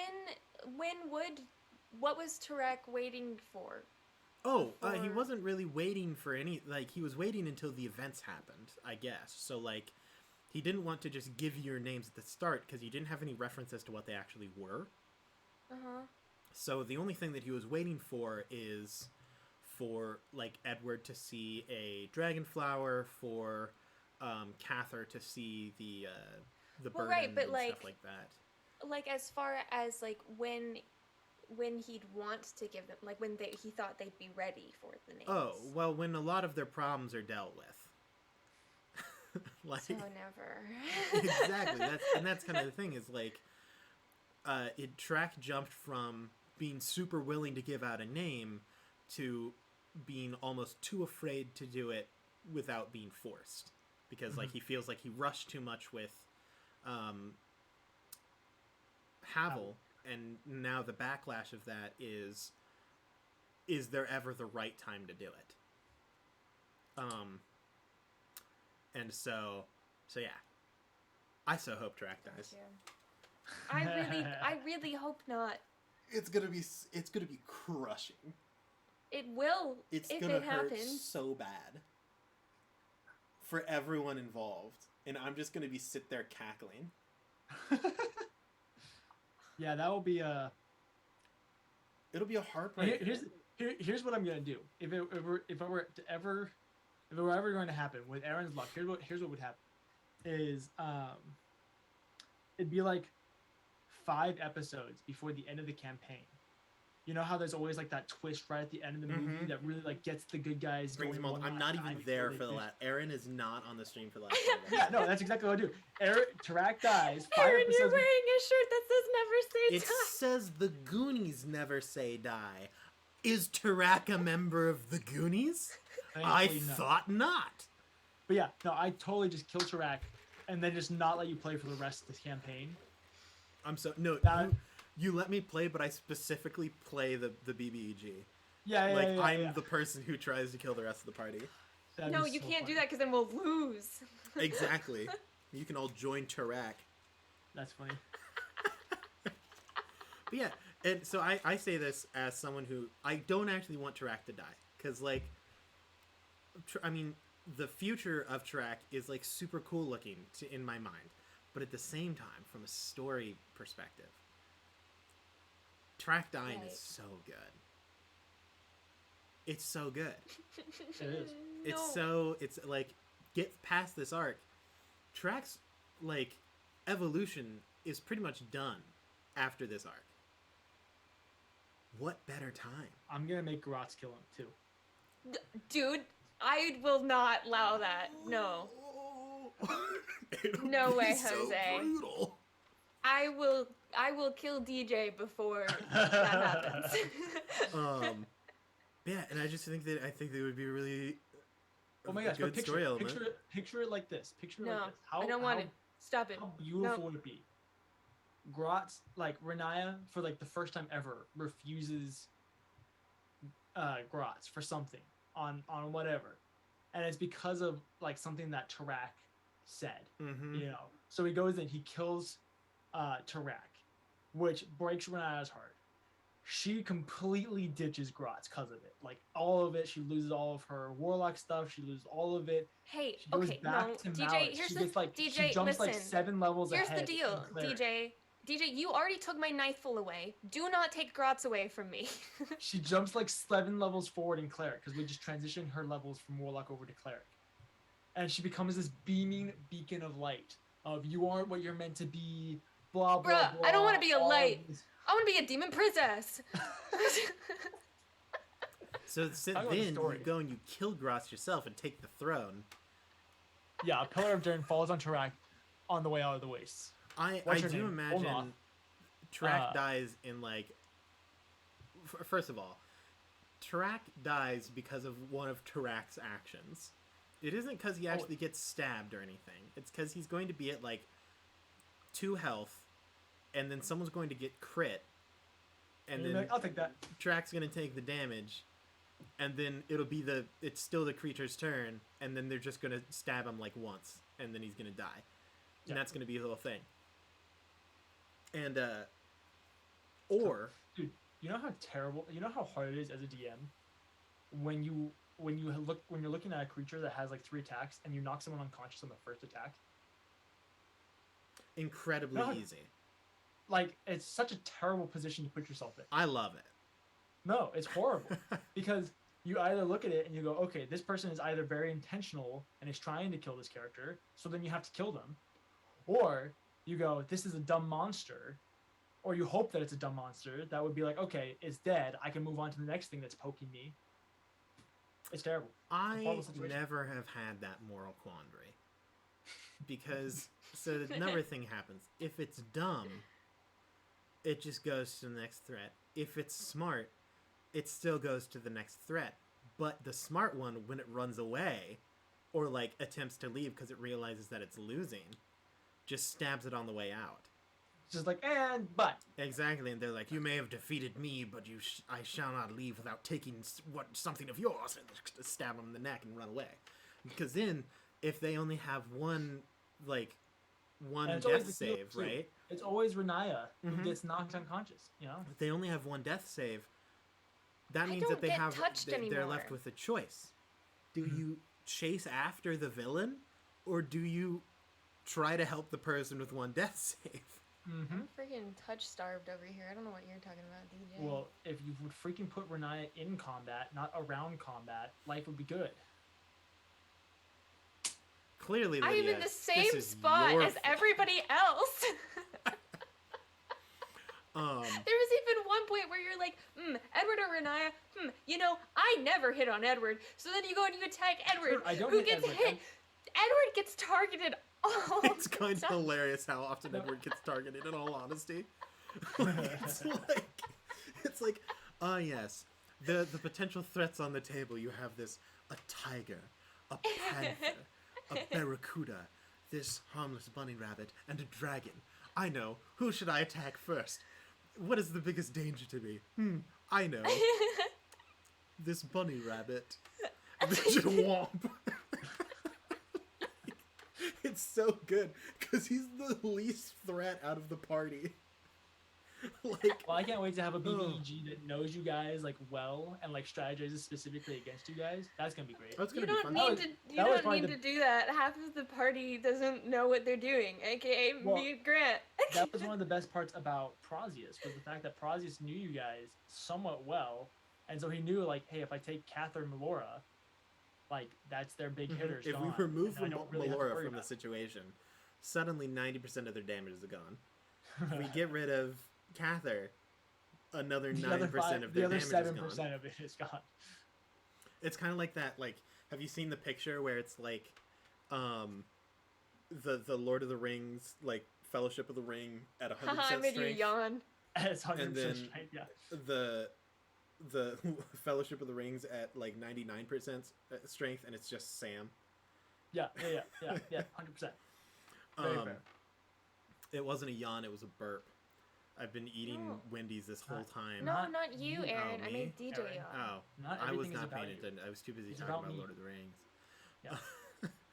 Also, it's been 2 hours. I know. I was just about to bring that up. Beautiful. So it's been technically 2 hours and 4 minutes and 8, 9, 10 seconds.